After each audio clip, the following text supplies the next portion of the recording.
which it stands, one nation, under God, indivisible, with liberty and justice for all.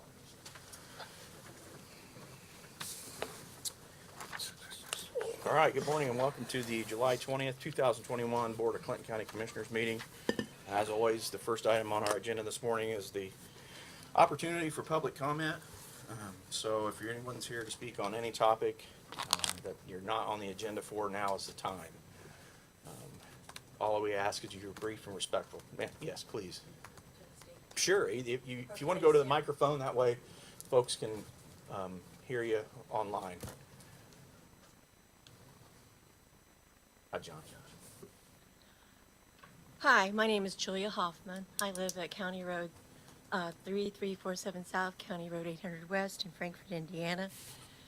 Our road in front of us becomes a major highway when I-65 is closed down. And it is a continual traffic of semis and other cars. And this happened to us last Monday, July 12th, when I-65 was shut down for 12 hours. And it was impossible for us to get out of the driveway. The trucks were just continual. I did call and email the county commissioners, and I want to express appreciation to Mark Timmons and Jordan Brewer for getting back to me as quickly as they did. I'm here because I want to know what options I have as a resident of Clinton County to deal with this situation. I understand that their 65's closed down. This has happened more recently because of the construction on I-65. What options do I have for my safety and for the safety of those out in the community? When 65 closes down, they think that we are the first road past 65, so they turn left and take that road instead of the official detour, which takes them straight out to 52, where there is a stoplight where they can turn. When they turn on our road, they do not follow a speed limit. The road is not maintained to handle the level of traffic that it's receiving. And also, then when they go all the way to 52, there's no way for them to turn left onto 52 successfully because there's no stoplight, and that causes issues. And there are times that it's backed up a mile and a mile and a half back from 50, where they're trying to turn onto 52. So I guess I'm here today wanting to know what options I have. Can there be a weight limit put on that road? Can there be somebody posted at 800 to stop them from turning down that road so they can cover the official detour? There is a bridge over Potato Creek. Does that have a weight limit on it? Does that need to be posted? What are my options as a citizen of this county to deal with this situation? Thank you. You guys have any thoughts? I don't know of any. I mean, it's a public road, and I emailed her and told her pretty much that. If there was a weight limit, it would be posted, but people still go over them, so Right. I don't know what we can do.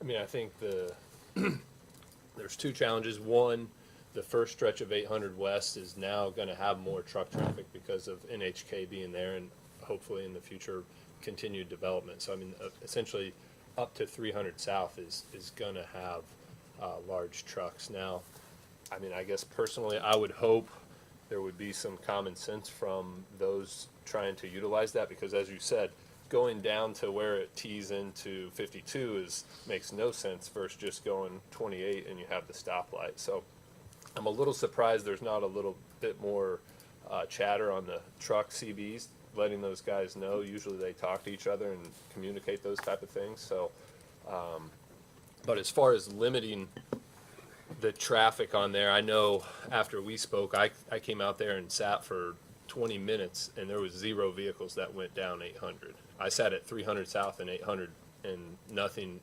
happened. So Right after I talked to you, that's when the I-65 opened back Yeah. up. Go ahead, Sheriff. Ma'am, Sheriff Kelly, I understand your feelings and understand completely what you see. That incident that happened, something happens on I-65, the interstate closes. and we had conversation with a lot of people in that line of traffic, and the deputies were trying to get 800 closed to block it, but with limited manpower, we are stuck with either working the crash out there or trying to get people where they're going. They get on their GPS, they use their cell phone apps and, you know, and their dash apps, and that is and was showing them to turn, and it connects with US 52. So with that, it may take an hour, 2 hours to get people through back, I-65 back open, but in that instance, it's almost impossible unless we just put a stop gate at 800 West.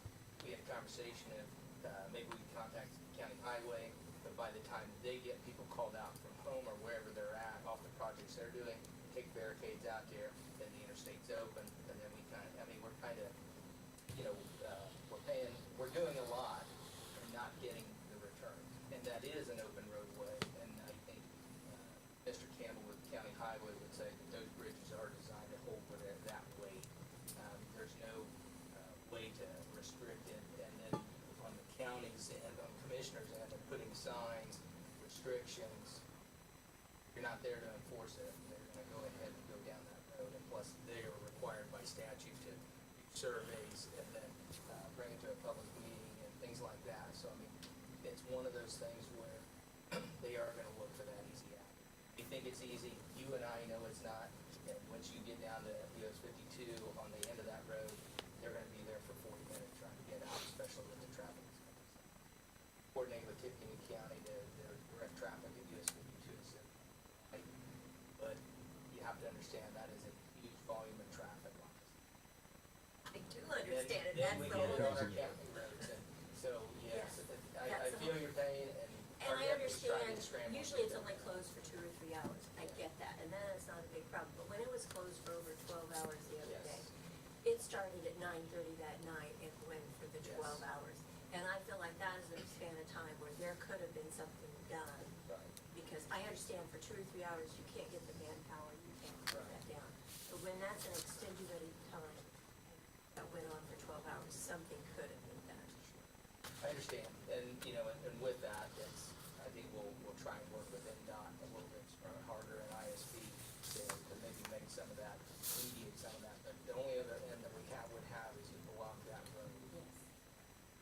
I think in the future, that might be a possibility, but you may see a lot more trucks just for the fact, they leave that factory, they may be coming down that road. Regardless. And then our road's gonna need to have some work done to it, because We it's will. not We- that, Yeah. it's not. We get it. Yeah. I get it, thank you. Yeah. So I just want to give you this. Thank you, Sheriff. Anything else? Any more questions, Ms. Hoffman?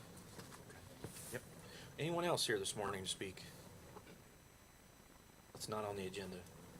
Okay. First up is Mr. John Query from HWC. John, how are you? I'm good, thanks. How are you? Good. We got our bids back for the elevator water tower, I see. We did. I'll pass these out. We were Y'all pretty, may have seen these, but yeah, we were pretty close. yeah, given the current bid climate and everything, probably not too bad.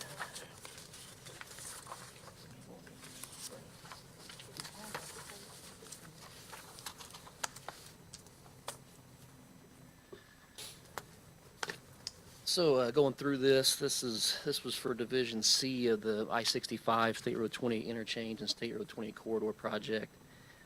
Division C, 500,000 gallon elevated water storage tank, and then a booster station was a mandatory alternate bid on this.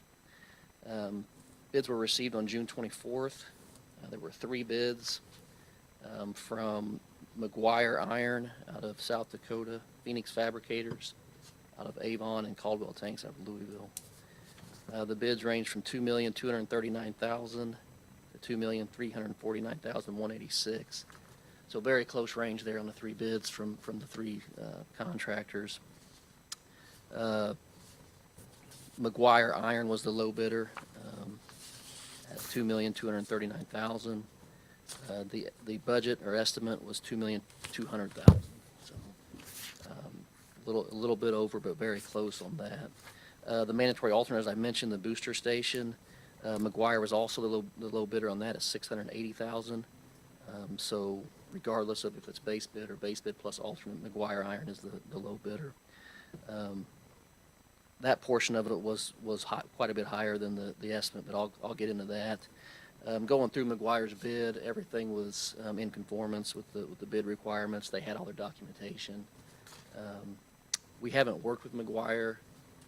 They've bid a lot. They bid some of our projects, a lot of our tank projects, but we haven't worked with them ourselves. So we did reach out to them first, and then some of the references that they had where they build tanks all over the country. So, and we reached out to several references, and they all had good things to say. There were no issues or any reason to question their integrity or ability to complete the project. No schedule issues, no major change order issues identified or anything like that. So we see no issue there with McGuire Iron as the low bidder. Looking at the budget, the construction budget prior to the bids was $2,750,000 was the total. When you look at the base bid for the tank and the mandatory alternate, those add up to $2,919,000. So that table on the second page there, that handout kind of shows a breakdown of the overall construction and non-construction costs and kind of where we're at. Again, pre-bid estimates $3.5 million total. Looking at the low bid amounts, we're at $3,621,165. And that's bringing the contingency down a little bit from the pre-bid, which is typical when we're at this stage. It's 3.5%. So contingency is just over 100,000 there. So a couple areas where there could be some savings is on the land acquisition potentially for the tank site. So we're still looking at that, and then possibly on the inspection for the project. So a couple areas there that could be some savings to get that number down a little bit. And then we're also working with, if the mandatory alternate is accepted, we're working with the booster station manufacturer to see if they have any cost savings or value engineering ideas to bring that down. But with that said, we did meet or have a call with the financial advisor last week, Baker Tilly, and went through the financials and looking at the overall project for the water pipeline project and the sewer project that's wrapping up. It's still within the overall estimate. Okay. It's actually a little bit less than that right now. So when you factor all of that in, it's still looking okay on that. Okay. And that's considering all of the contingency numbers that I think there's going to be some savings there on the sewer on that contingency. So it's right there, a little bit under on where we're at overall. So a little bit high here, but again, trying to do some things to bring that down too. So Yeah. Well, like you said, not to interrupt you, but considering the bid climate we're in right now, I was ecstatic yeah, when this bid came back that close. I mean, a lot of steel in this project. Yeah. Steel prices are up. So Yeah. we didn't know what to expect. So it wasn't, No. overall, I don't think it was Guys too bad. Did a great job of estimating that. So I guess today, the contract documents and everything goes through the building corporation, Right. but I guess we'd be looking for an award or a motion or some guidance on moving forward with base bid plus alternate, Okay. if that's how we're moving forward here with this. And You guys have any questions for John? This will be the maximum, right?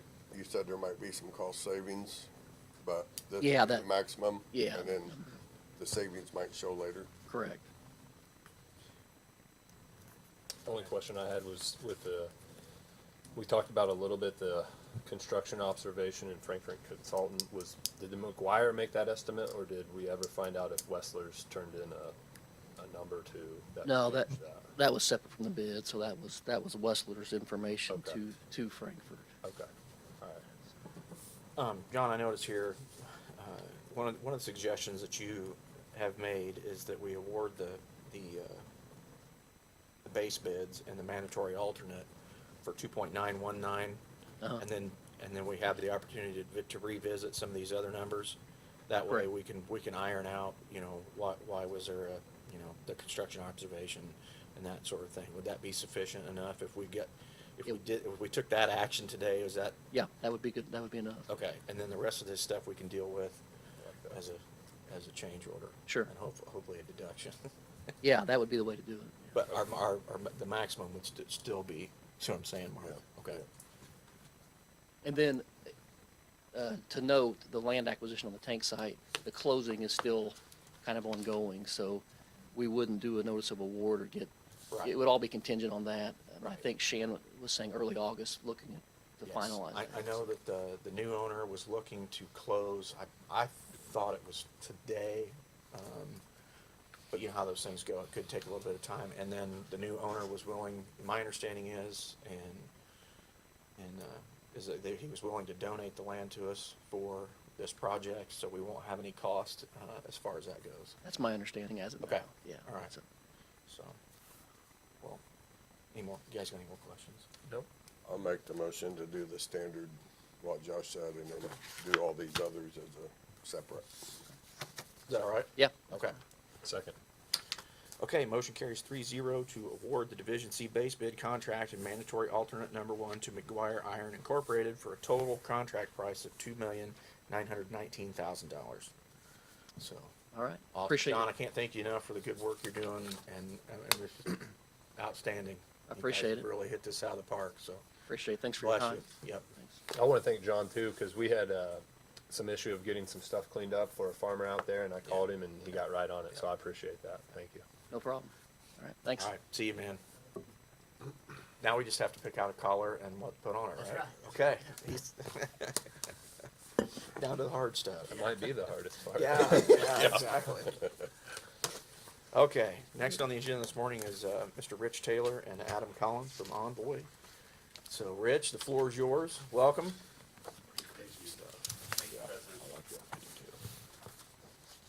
Adam, you'd like to join me?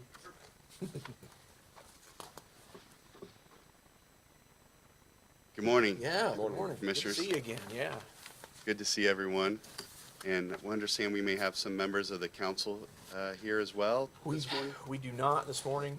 We're gonna, so we may have to go through this again. Oh, that's next all right. meeting, but that's okay. Yes, no, They don't, I love the opportunity. Yeah, Honored to yep. be here. yep.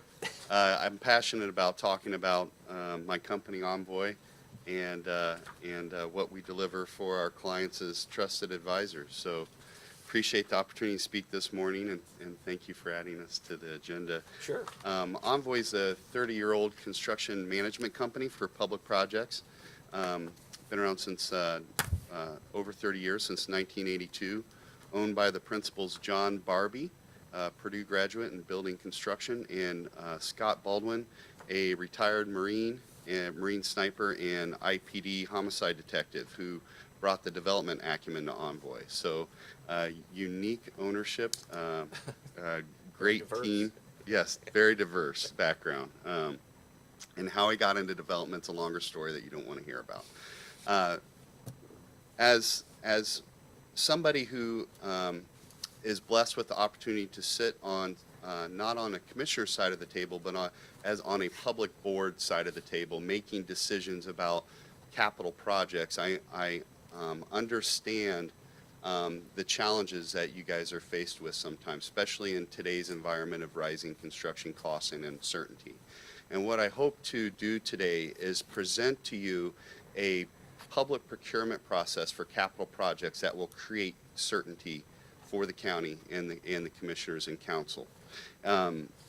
You'll see in here there is some of information. I just picked out some brief background on some of the projects we've done for some other counties, particularly related to corrections and annex buildings and what have you. But what I would really like to do today is be on record to help present a public procurement process called Build, Operate, Transfer.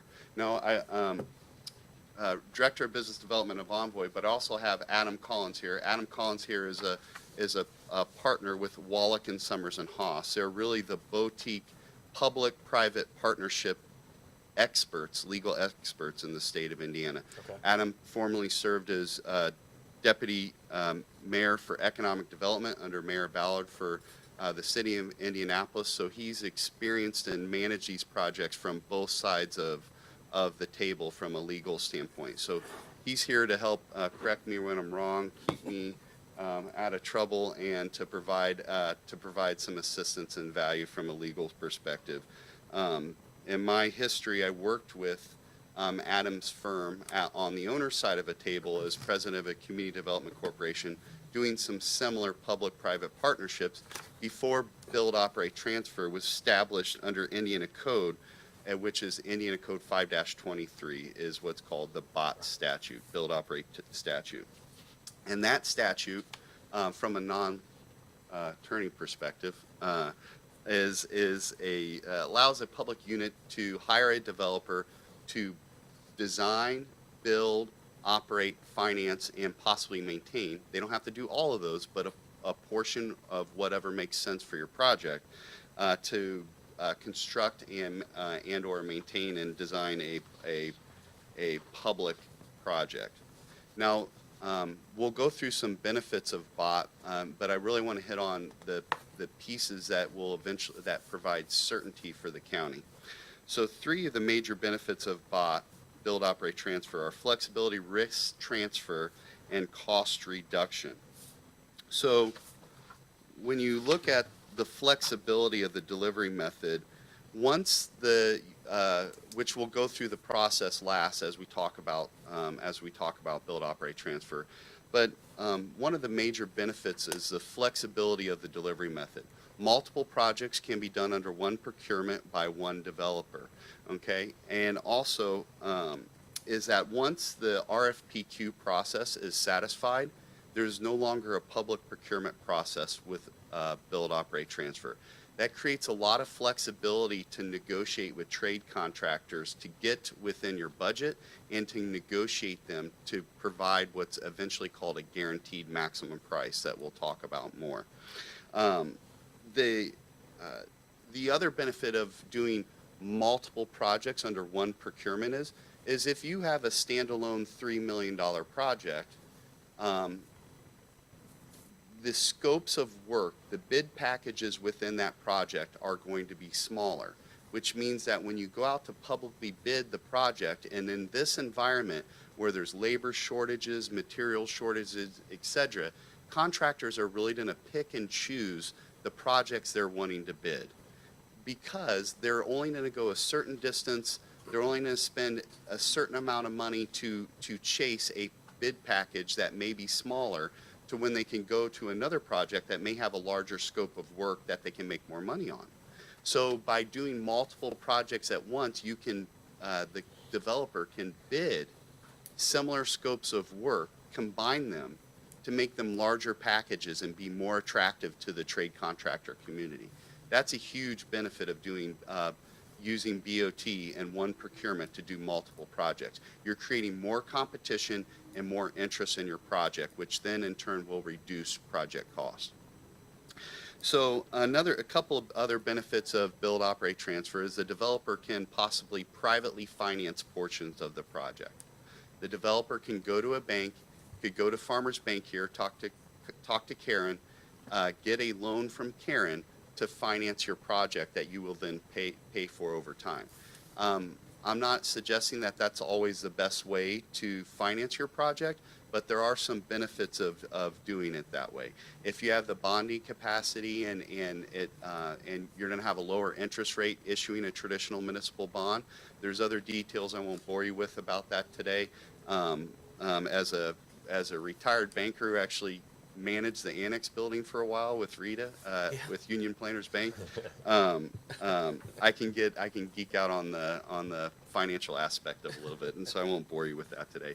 But another big benefit is that the developer can privately procure the furniture, fixtures, and equipment without having to go through a separate procurement process. So we can go direct to a manufacturer and privately negotiate with the manufacturer for various equipment or furniture. So that's another benefit that also reduces cost. So next we'll go to risk transfer. And here is with any project, the county is going to assume some sort of risk related to the project. The Build, Operate, Transfer takes the majority of the risk associated with the public project and puts it on the developer. So I put a little chart in here that sort of goes through different types of risks a county or a public unit can incur in a public project, and where that risk lies between a traditional design, bid, build delivery and a build, operate, transfer delivery. So construction pricing, bidding, quality, financing, long-term maintenance, all that risk and cost are shifted to the developer. The next item that I'd like to talk about is cost reduction, which I think the taxpayers and you as a elected executive office of this county, I know it's very important to you. And in this rising environment of trade costs increasing and material prices increasing, this is a huge benefit. So the developer will go through, we'll go through this process. It'll bring some clarity. But at the end of the design and development process, called the scoping process, the developer will provide what's called a guaranteed max budget. Okay? So no matter what their costs end up being, the cost to the county cannot be any higher than the guaranteed maximum price. So if the developer sets a guaranteed maximum price at $5 million, and bids, they didn't do the proper homework, and bids come in at $5.25 million, well, then the developer will make up that shortfall, and that $250,000 is not charged to the county. So it provides price certainty for the county. Not only are you shifting risk, now you know that you're going to get the project for the quality. It also allows the developer and the county to work together with the design team to design the project specifically to your budget.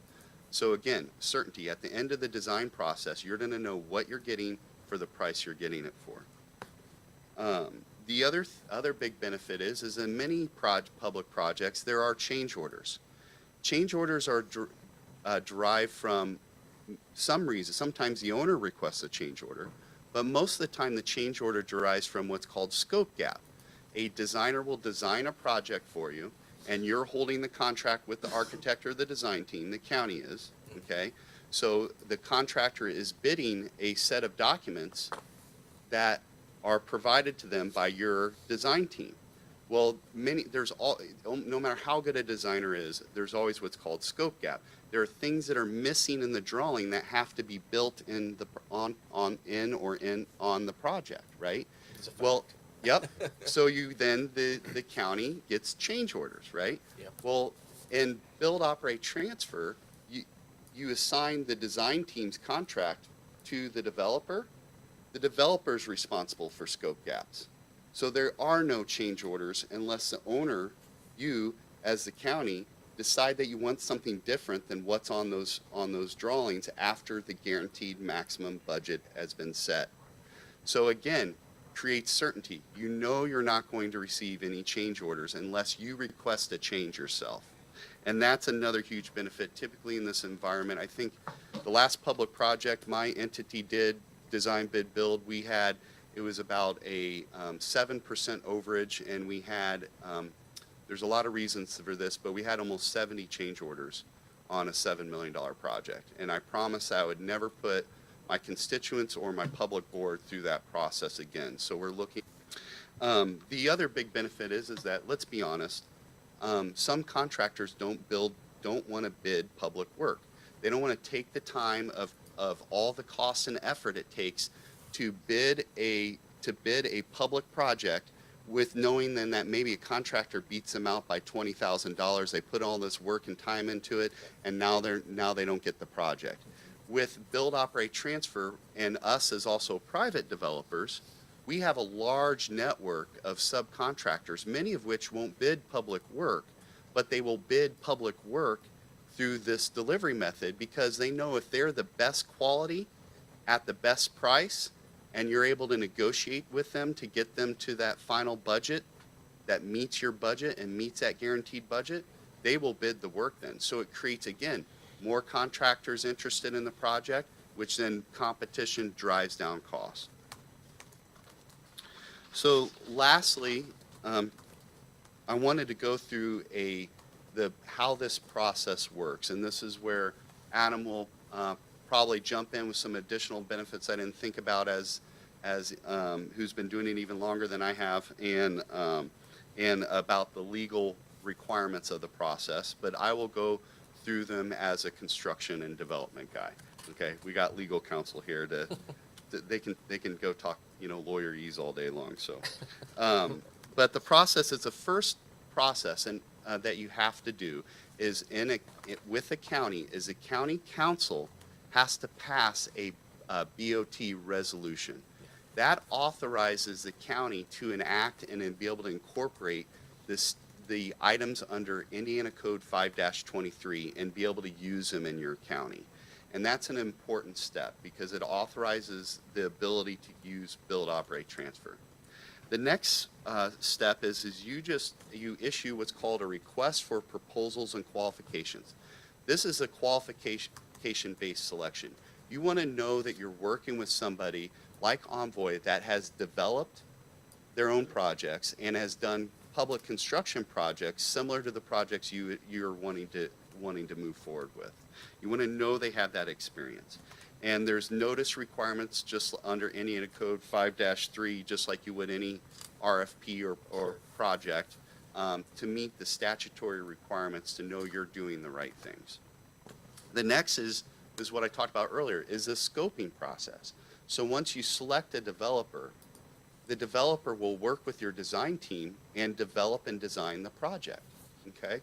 They will then come to, at the end of the design period, and the design that meets your criteria, that the way that you want it designed and the functionality and design intent, they will then produce what's called a guaranteed maximum price, okay?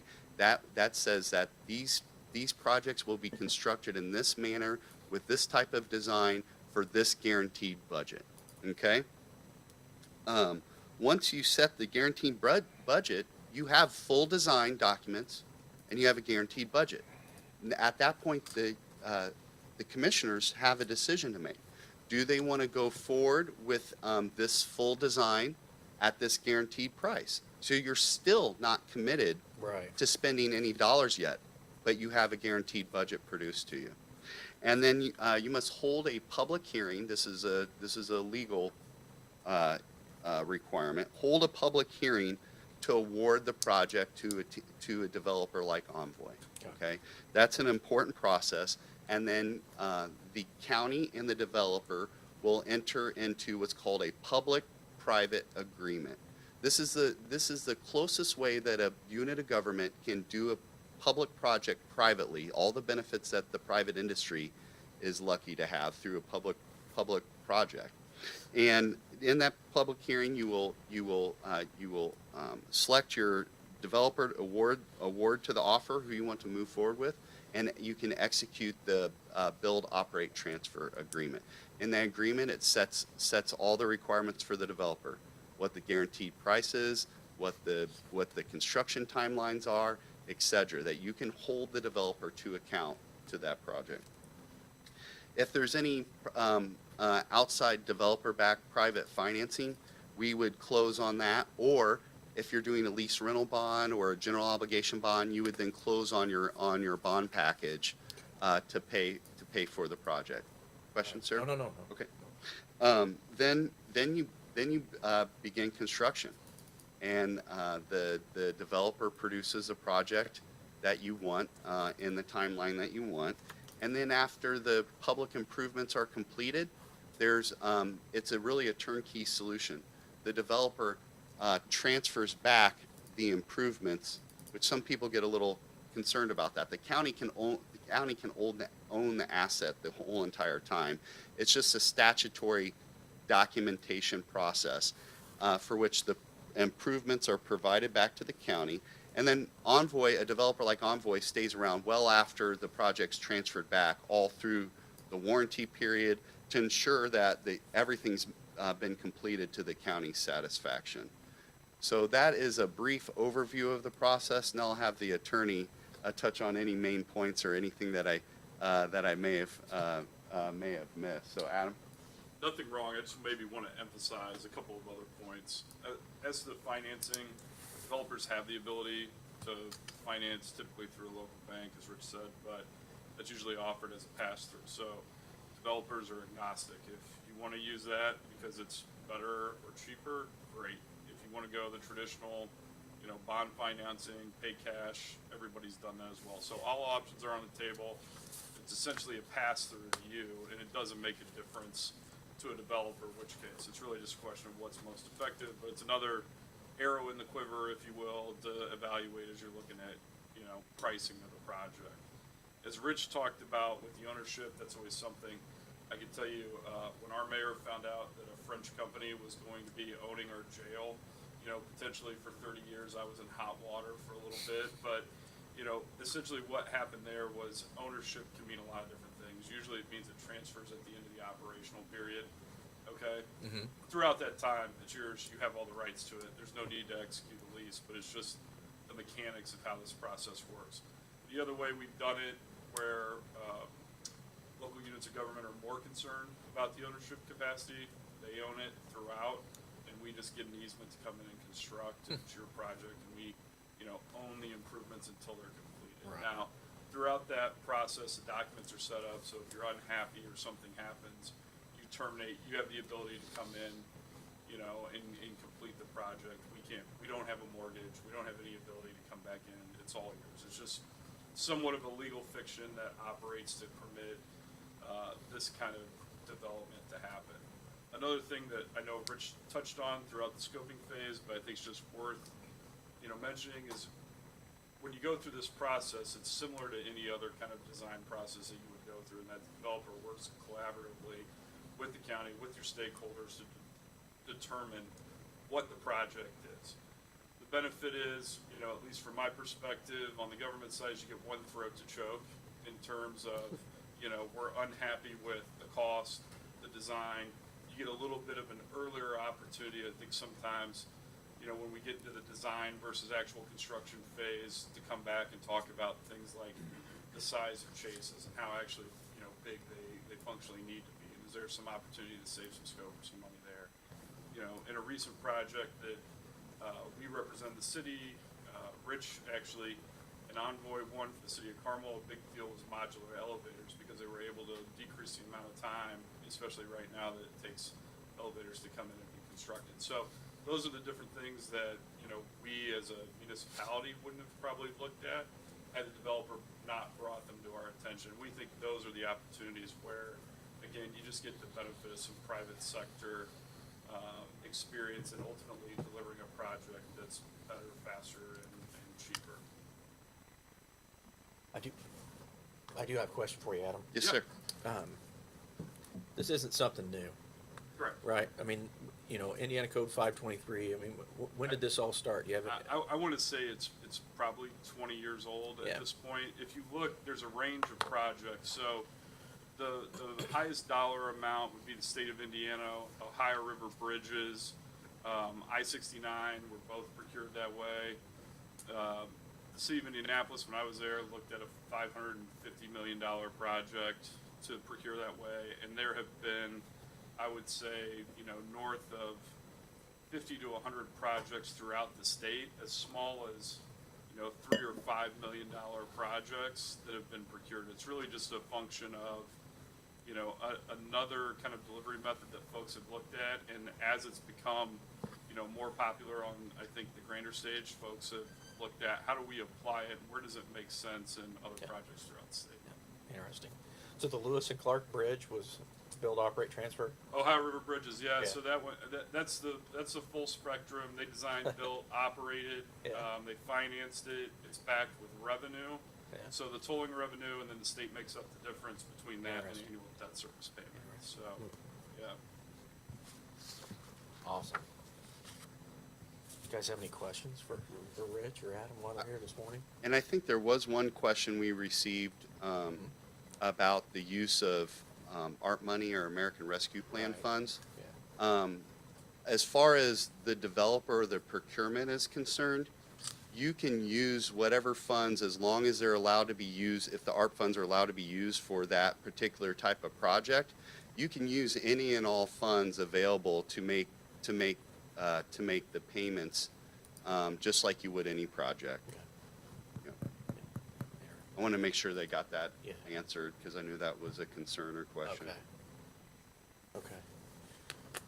Well, I know some of the questions I had fielded from the council had involved the idea that we were going to be disposing of property and having to reacquire it and that sort of thing. And that's, obviously that's not the case, as you guys have pointed out today, and in the information you've sent us prior to you guys being here today. So I don't have any reservations at all about moving forward with making ourselves able to use the build, operate, transfer method. It seems to have a very large amount of ups and seemingly very little downside. So I think our next step would probably be for you to come back. Sorry, No. I couldn't get things organized today where we could get everybody here. So I know the council's going to want to hear from you. Yes, sir. So we had kicked around the idea of having a special meeting next week with the idea that we need to, that they could have voted on this at their August meeting, because they meet once a month. Okay. Mhm. And our concern is, or at least for me, I like to get in a hurry and I like for things to be ready to go. So I was trying to push them so they could vote on it in August. But I'm not sure that we're really in that big a hurry. If we don't get that resolution voted on until September, I don't know that that's going to slow us down on either of the projects that we're considering. So unless you can think of something that I can't, obviously I know I want to get it done as quick as possible, and I'm sure, you guys do too, but I'm just trying to be considerate, because I don't want to put them in the position where they come in and have a presentation and then are asked to vote. Right. It's not a good position to put an elected official in. Yep. So, For us, it does not matter. Yeah. We're on the county's time, not vice versa. Yeah. We're here to serve the county as a trusted advisor. That's what we want to be, any and all delivery method agnostic, but Yeah. we feel that this delivery method will be to great benefit of the county, particularly what you guys are looking to accomplish. And so the only thing you have to worry about is if you push when we're able to go to bid too far, you don't want people's work schedule to be filled up for the Yeah. 2022 calendar year. Right. And then they maybe don't need the project, or you want them hungry. You want to get them in their backlog Yeah. this fall to be ready, so they know that they're going to have this job on the ground next spring. Okay. So that's the only thing, is you just don't want to miss out. And then anytime you can create opportunity to what's called winter work, to where it's indoors, winter work is huge, because contractors will get very aggressive to bid winter work if possible, because they can keep their guys busy and guys and gals busy indoors. Thank you, commissioners. I Thanks. really Sounds like appreciate one the of- opportunity. okay. Thank Honored you. to be here. Yep. Thank you very much. Guys, I appreciate your time this morning. Thank you Yes, for sir. being here. Thank you. Carson, good to see you, man. Yeah. Okay, next on the agenda this morning is Mr. Paul Cardinal. Is Marty's not here this morning? Marty's not here. No, Marty. His That's wife's all right. having a procedure today, so Ah. you guys are stuck with me. Good morning. That's all right. Obviously, with Republic Services, just a little update. I know Marty was out here just recently, but delay, scope gap on our building. So we're looking to go August. So you'll start to see some construction out there from a building standpoint. There was some design issues that we did have. Concrete's coming. Metal is on order. There was a small back order on some metal pieces that are coming in. So we're going a little later in the year than we expected, but we're going to work through the year and into next year, and hopefully have a building by this time next year completely built for our staff and for our residents of Clinton County to come out and check out our facilities out there. A couple of the other things, IDEM was just out last week for our quarterly visit. No violations or area of concerns found. We did work through some silt that was coming off of our clean stockpile of dirt off our property into some farmland just north of our landfill. the way that we address that is some berms that we put in, along with, we've got 3 6-inch pipes that cross our Hall Road on the north side, that go into our ditch on the berm that's on the inside. We have cut that off, and there is no water transferring that way. It's now transferring the opposite way south, and into our silt ponds that we have on property. So we will continue to work with the farmer across the street and make sure that if there is any silt that does go across, we'll get it pulled back out as it's dry. It's currently wet with the abundance amount of rain that we've had at the beginning of the month. So seeing much better, less transfer of any silt going underneath the road and over to the farmer's property there. Other than that, excited to announce a new program Republic Services put out, driver trainee program. Hiring market's tough. We're training CDL drivers in-house and paying for their CDL licenses. So we would love to have Clinton County residents apply for our driver trainee program.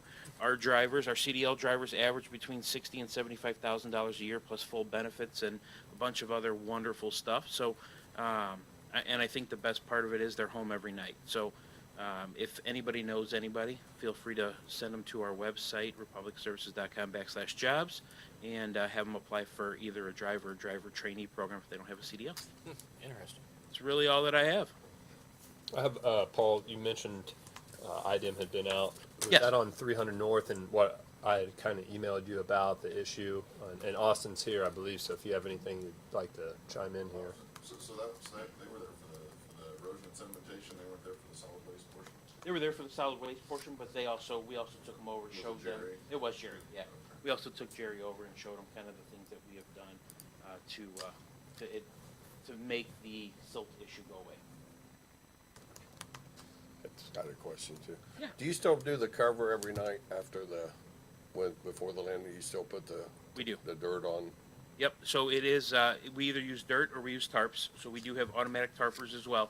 The only time that you will see something that's not covered is if it's gonna be road base. So C&D, there's a Purdue project that Denny Excavating was bringing in, that is road base. So we piled that up, and then we moved it over within the 24-hour time period to then cover it with rock. So we had a good road base for the vehicles coming in and out. Paul, do you have, can I bring recycles out? Yes, you can. There is a Okay. recycle can just north of our scale house. It's Okay. blue, says recycle on it. I have seen one box of recycle in the last 18 months, unfortunately. Okay, but anybody that lives in Clinton County can bring recycles out there, right? 100%. It's part of our deal. Okay, At no Alright. cost whatsoever. right, gotcha. Awesome. I don't have anything else for you, No, Paul. Awesome. No. Well, thank you, everybody. Hey, Thanks, thanks Paul. for Have a being great here, day. man. We appreciate it. Thank you. Okay, next on the agenda this morning is Rick Campbell. Good morning, Rick. How are you? Good. The council told us that we could go ahead and get 2 new graders, so I talked to the cat man and got the 2 new graders ordered, Sweet. and I made him know that we would not take possession of them until after the first of the year. Okay. And I also talked with Jason Pearson out at John Deere about our new mowing tractor, and the tractor part came in the first of the month like it was supposed to. Yeah. The mower was supposed to be in Ohio waiting on it. When the tractor got over there was no mower. Yeah. And there's a tractor ahead of us, but he seemed to think that we would have our tractor and mower back by the 1st of August. Okay. And the guys are chip sealing right now. We're about halfway done, and about got everybody chip sealing. We've had some people off, but everything's going good right now. Okay. That's all I can think of. Sounds Rick had a good. question. You were talking about getting rid of the old grader, and you couldn't get what you thought it was worth. Have you thought about Working on reaching it. out to like Carroll County or We're to see working if on it. they? I haven't talked to them. But, yeah, we're working on it. I thought maybe another county might be able to. Okay. I know we talked about keeping it in-house and having it at the fairgrounds. I think that's something we should consider. That was brought up at council meeting, put the good use out there. I mean, they can always find someone to use it and maybe alleviate you guys having to go out there a little bit if they have the machine. So I think that's something we need to consider when we get some prices back, what our options are there. You guys just talk about it and just let me know what to do, and I'll do whatever you guys say. You guys do not want it though, right? You guys don't We don't want, want, you I don't have need no it, place right? for it. Yeah. I don't have any place Okay. for it. Okay. So one way or the other, we need to get it out of the highway department. Okay. All right. That's all I got. All right, man. Thank you. Yep. Next on the agenda this morning is Liz Stitzel. Good morning, Liz. How are you? I'm all right. I don't have a whole lot this morning. Things are going pretty smoothly. The only thing I wanted to mention, just in case you do get any calls, is I noticed over at the elevator at Manson where the debris is waiting until we get the side ditch dirt and are able to cover that up and clean it up a little. There's some weeds starting to grow up, and I was talking this morning, I think he's gonna try to go out and see if he can spray those. There's obviously no way to mow across that debris, and so we were talking about maybe some options to clean up the site, but just wanted to let you know, in case you get a call, that we just talked about that, and we did note some fairly substantial weeds are starting there, so we'll try to get that taken care of. Do you have anything for me? I don't, no. Hope you have a No, great you're day. good. No, thank you very much. Okay. Old business. First item on under old business is I need to approve the treasurer's credit card agreements for online services. I don't think she's here this morning, but I believe did she come to our last meeting to talk about this, or was that the Yeah. council meeting? No, that was, yeah, it was last meeting. It was the last meeting? Yeah. Okay. I think this is just the continuation of, Okay. doing the credit card portion of it. So Gotcha. I'll make a motion to approve the, credit card agreement for the treasurer's office. Second. Okay, motion carries 3-0. Next item under old business is the Henshaw roofing contract for a courthouse roof replacement. They sent over a standard AIA contract, and it is, right now, we're scheduled for early fall. So, I don't know what early fall means, but hopefully. September? I hope ASAP. Especially the other day when it rained for like 6 days straight. I thought, oh man. But we must have come through unscathed. So anyway, I'll entertain a motion to approve that contract. Was the quote the same? Yes. Yeah. I'll Yep. make a motion to approve it. Second. Okay, motion carries 3-0. Excuse me. Okay, next we have a conflict of interest statement for Mr. John Hussey to approve. Entertain a motion to approve that. I think he's filled everything out correctly. All we have to do is sign it, I believe. It's just an annual Yeah. disclosure Yep. statement. Yep. I'll make a motion to approve John Second. Hussey's conflict of interest. Okay, motion carries 3-0, and then we also have one for Jerry Sexton. I'll make a motion to approve conflict of interest for Jerry Sexton. Second. Okay, motion carries 3-0. Any other old business you gentlemen can think of? Tom, can you think of anything? I can't either. No. Okay, any new business to come before the board this morning? No? Oh, Ray? Good morning. I just need some clarification Okay, concerning the conversation that Mark and I had okay. with the morgue and the EMA building. I don't know if it was a major miscommunication or if we have an issue. I know I sent all of you an email Mhm. so that you would be aware of kind of where I Yes. stand. And I really am not sure 100% what's going on there. Can someone help me? We're getting ready to turn that room into a morgue. The whole room, that whole space. Where your machines are. We had talked about that. That's why I asked for the machines to be moved. We're gonna be cutting the concrete out, the wall out, and we'll have to put another door in. If we keep the machines there, it's just gonna be a mess and unsecured for a while.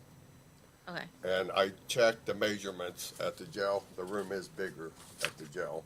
That's why I mentioned the jail. Are we talking about the same room? Yeah, Terry measured it, it's 11 by 15 or something like that. 16, something like that.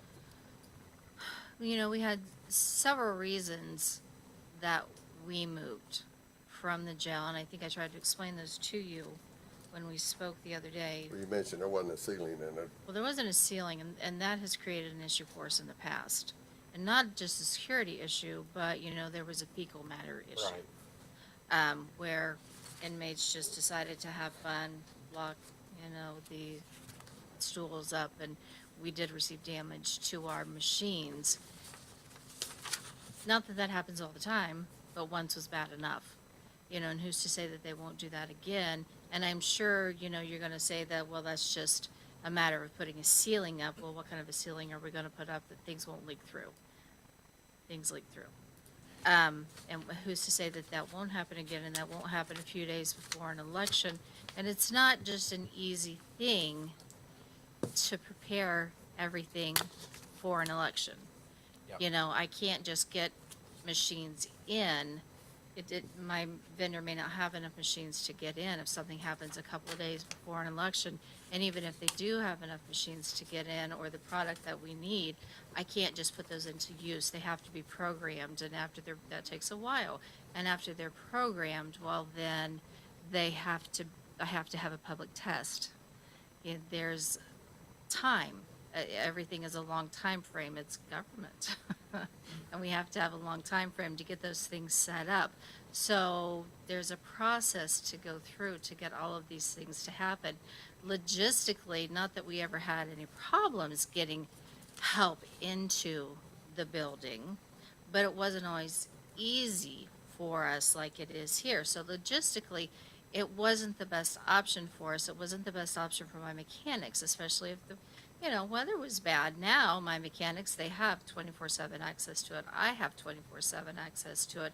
And if the weather's bad, they can just pull their trucks into it and load everything up. And it's not just machines that I have. It's not just voting machines that I have. I have e-poll books. I have printers that go with those e-poll books. We will be adding VV pads to those, 63 of those, hopefully soon. And they're about the size with their cases of election machines. Plus, we have huge totes that we don't have in there yet, that hold our other election equipment that goes out to our vote centers that I have stored here, there, and everywhere. 'Cause we Will haven't all had a that fit chance in to the room put them you in there. got now at the EMA? Pardon? Will all the new stuff you're getting fit in the room you have at the EMA now? It will, and I really don't recall it being smaller. I would have to measure that out too. I don't recall it being smaller. Now, we do have more height, and I bought a few shelving systems to put in there to see what kind of space allocation that will give us. I will buy more. We sort of were stuck because my mechanic had surgery. I've been giving him time to heal and get better, to see exactly what we need, what size we need, to fit in there. But yeah, and having it in the basement of Regions, although is not necessarily a bad plan, again, logistics. Having a dumbwaiter, getting things in and out, I don't know. The that- logistics at EMA, to be honest with you, isn't the best. I mean, the door is It not is. secure. It's perfect. Everybody's coming in and out. The security is not. We've taken care of the key issue. Everyone is not coming in and out. We can take care of the door issue. We can take care of those issues. I can take care of the security issues that we have. I can do those things. How often do your mechanics work on them? During an election year, they will work on them 2 to 3 times a year. Microvote comes and works on them, and that depends. I mean, they were there earlier this spring, just a month or so ago. Well, I guess it was summer. That just depends on legislatively what happens. They can come in whenever. If there is an upgrade, if there is some sort of new enhancement that has to be made, anything like that happens, and we get very little notice. It could just be hey, we're going to be in your area. I want to be there tomorrow or the day after. Is that going to be okay? Oh, sure. Yeah. Come on down. And when we were at the jail, and I am not trying to oversell things, but when we were in the jail, when we had everything down in there, my voting machines were on shelves, as were my printers, but everything else was piled 3 high in the floor. to get to those things, all of that stuff had to be moved out just so someone could get in there to get to those machines and try to set up a little table somewhere to work on those. It was a little bit of a nightmare for us. So when we do the morgue, will the additional space it's taking up not allow enough space for the voting machines to be still? Well, number one, we're gonna be cutting that concrete wall out, so it's gonna not be secure on the machines, and it's gonna be messy. If I have to move them temporarily, That was my impression, what that I it was a asked for. That's temporary, what I asked for to I thought it begin was a with. temporary. okay, now thing. that is not the information that I was given. And I'm sorry if that was a huge miscommunication.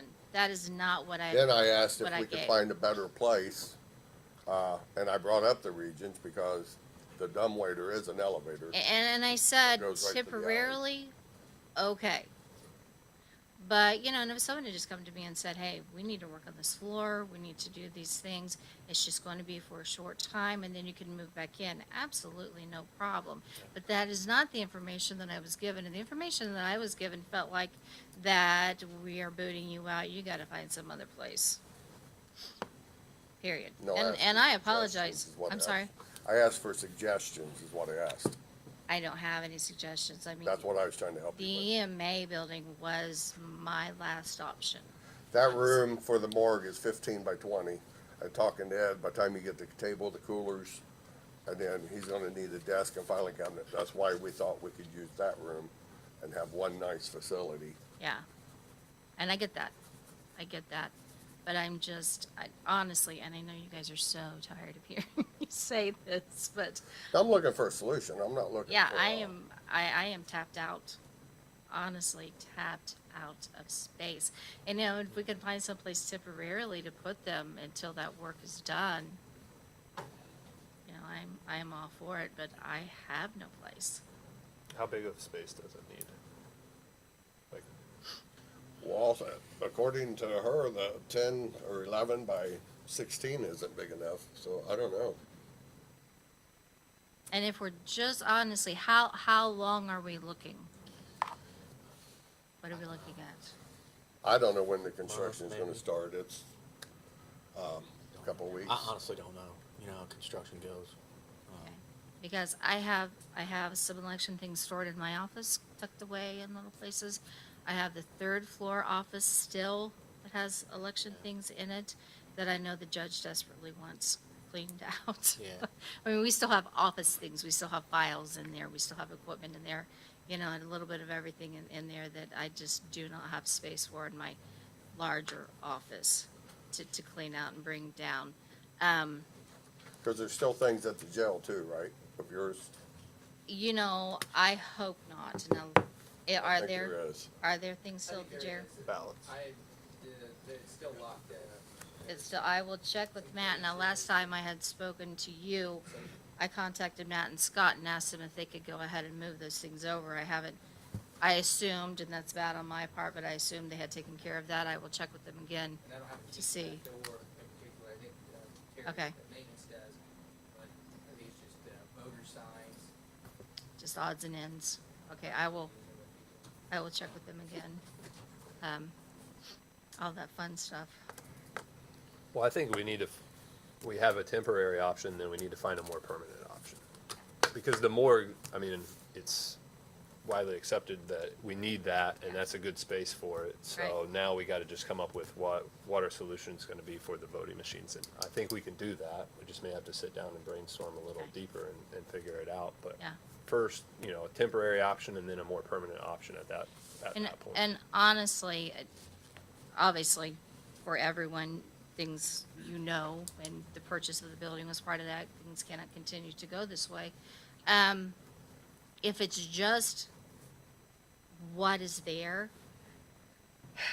depending on how long it's going to be, I could store some things in my actual office. I have a corner in my office that I could put some things in, that I could stack them up. It's not the best option, you know, but I do have a space in there that some things could be put in there. But, you know, my office where my desk is serves double duty also during election time. through the year, that's where we process absentee ballots. So for, Yeah. a couple of months, yeah, I have people in there working all day long, processing all of our absentee ballots and working and doing that. So, but that's not gonna happen until spring. I would hope we'd have a permanent option. Yeah, it's kind of felt like I was pushed against the wall and you were telling me, you have I to was get out. just looking for suggestions. Okay. And I didn't want the machines damaged when we started And I cutting the appreciate that. concrete wall out, and we'll have to put in a separate door. That's why I thought another option where you could keep everything together, because right now you can't, Yeah, would be better. I do appreciate And that. it So would leave more room for the morgue. hopefully we can find something, but honestly, I really have nothing. Okay. We'll figure Okay. something out. So if we can brainstorm and find something, I don't know. I've kind of asked previous commissioners if they could just bump out my building, my roof office on the side, and Yeah, we can't, so, it's a joke. oh, okay. Okay. All righty? Thanks, Ray. Yep. You're welcome. you. Thank you. Any other new business? Department head reports. Chris, got a leaky roof? I see. Yeah. Morning, gentlemen. Just real quick, the fire alarm system was put in. Installation's finished. Fire marshal came out. We did a pull station and a smoke detector. Everything came back good. He gave us thumbs up. That'll be inspected annually, and Kevin wants to be out there when we do it. And then while Apex was in the attic, they found a few leaks. I've already had Henshaw out, and they're gonna be working up an estimate. I had Welty out yesterday. Mark suggested Tornado, they don't do the Spanish tile ceramic, so they're out. If you want me to get more bids, let's see where these two come in, and then we'll go from there. Okay. I'm working on my budget now, robbing Peter to pay Paul, coming up with about 5,000 to 7,000. I don't know where we're gonna be at, but that way I can at least cover most, if not all of it, and then if I have to go to the council, I will. But I'm gonna try to work around, For your roof? yeah. I don't like coming to you guys for money. Well, I mean, If that's I can what work it out. we have I don't know where our building repair budget's at, but. Got a lot of repairs this year, but, I mean, that is an option, so don't feel like you can't do that. Okay, okay. Yeah, we'll see where they're coming in at, and then I'll probably talk to you guys again, and we'll see what we need to do. Okay. All right, but that's all I got. Thanks, Chris. Any other department heads? Sheriff? Real quick. Just to Bring everybody up to speed, we'll be interviewing, hopefully 7 tomorrow. 6 has been selected. There's, for merit position, which is a road officer position. So we'll have, hopefully 7 interviews tomorrow before the merit board. They'll make their selections, and then I'll approve and that. But we're hiring the 3 positions, 1 to fill an open general slot, and then 2 from the federal inmate fund that'll support. So with that, we've got really 7 really good candidates, so it'll be interesting to see. It'll basically, like I said before, it'll come down to how many push-ups did this person do. I mean, it's really that competitive. So with that, I wish the best to all the candidates, but hopefully in the next few days, we'll be able to give you the names and the people that came through there. Cool. So with that, really, that's all I have. I did get my invoice for RQAW, and I didn't know about it. So Okay. with that, we'll have more conversation about it regarding it. I don't think it's going to be an issue Okay. moving forward. So I didn't realize we were going to get billed for it at the sheriff's office. So Okay. that's the only thing. Just we'll talk about that and moving forward with any of the other projects. So Okay. I appreciate I it. talked to Alan about that this morning, and, Yeah. and No worries, and we'll get it taken care of and all that, but just like anything, we're moving forward pretty good. Their sheriff's office vehicles still, we're waiting, hopefully, in a couple weeks, we'll start seeing some of the vehicles roll in and then get outfitted. So it'll be, once they're delivered, it'll be about a 2-week lag time. It'll be about a Outfit. week and a half to outfit each vehicle. So hopefully, that'll be Okay. done, and the outfitter's already got everything ordered and ready to go. So when they hit the ground, we'll be able to get those issued out. We are getting to the point where we're putting a lot of money into some of these older vehicles we're just trying to keep them on the road till we get those vehicles in. Okay. So with that, look forward to it. Does anybody have any questions about that? Any suggestions on I do not. Anything. You guys? Nope. We're good. 2 weeks, I don't know if Mark shared with you, 2 to 3 weeks, they'll have that final review of, from RQAW. Okay. On basically a monetary, this is what we're looking at and this is what it'll cost. Mark, you have any ideas what you're, No, I have no idea what it's gonna cost. I'm just kind of holding my breath, see how big that bill's gonna be on some of the doing the repairs and fixing the things it need, so.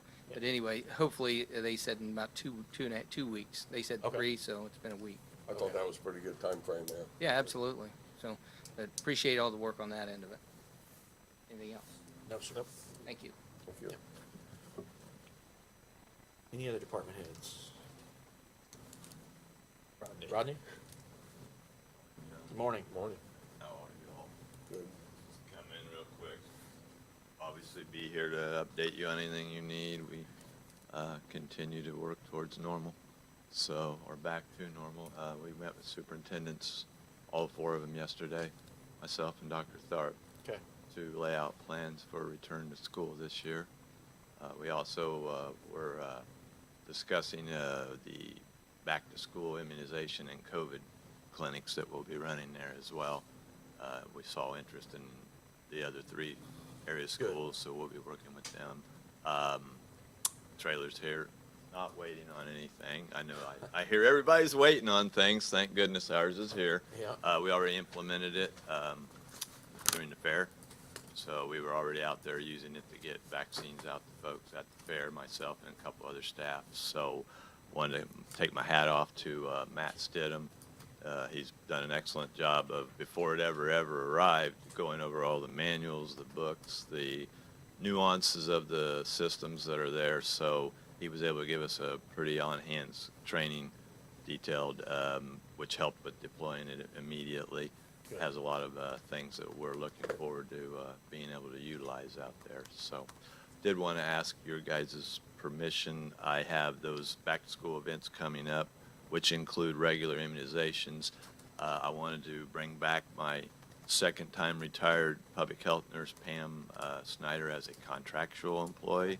I know I'm working on getting just a simple contract of duties for her, just to add some level of expertise in there. Eric's already got hands-on everything, but he's pretty new, and I'm certain that'll give him a little bit more comfort level doing that. So, wanted to make sure. Otherwise, any questions that you have, again, we're continuing to work with getting vaccines out when we can. Any ideas you guys have, we're open to as well. So, we'd like to get 10-20% higher than where we are. Me too. And then that way we can assure everyone we can get back to where we want to be. Yeah. So, otherwise, thanks for all your support in the meantime. So. Yeah. Thanks, Rodney. Any other department heads? Brett, I know, sorry not to put you on the spot. I know when I was at the council meeting last week, you were still having some trouble getting your vehicle fixed. Is that? Intervene for me? Just got wrapped up on Friday. Okay. Okay, good. Yep. Okay. All right, commissioners, do you have anything? I guess I would just like to thank the Fair Board for what was probably a challenging week last week with all the rain. I was out there a couple nights and they were doing the best they can, and a lot of volunteer hours, so we appreciate doing that for the community. But overall, I think it went well, and throughout I think they wish it was a little better, but with the weather, it just turns people off, and so Yeah. that's unfortunate. Perfect. Law enforcement. Very quiet. Well, we would like that even if there were a lot of people, but Yeah, it was great fair. yeah. So I think they did very well, and I'm happy to have that group in charge out there. Got anything? Nothing. Mark? No? Nothing? Okay. We'll move on to claims. We have claims dated July 16th in the amount of $9,479. Claims dated July 20th in the amount of $315,687.90. Claims dated July 20th in the amount of $25,622.59. And surplus claims dated July 20th in the amount of $8,987.12. Motion to approve. Second. Okay, motion carries 3-0 to approve the claim docket. We have payroll dated July 2nd in the amount of $412,512.81. Make a motion to approve payroll. Second. Okay, motion to approve payroll passes 3-0, and we also have minutes Yeah. dated. No. No minutes. No minutes. No minutes. No minutes. Okay. Sorry. I meant to work that out. All right, then, I'll entertain a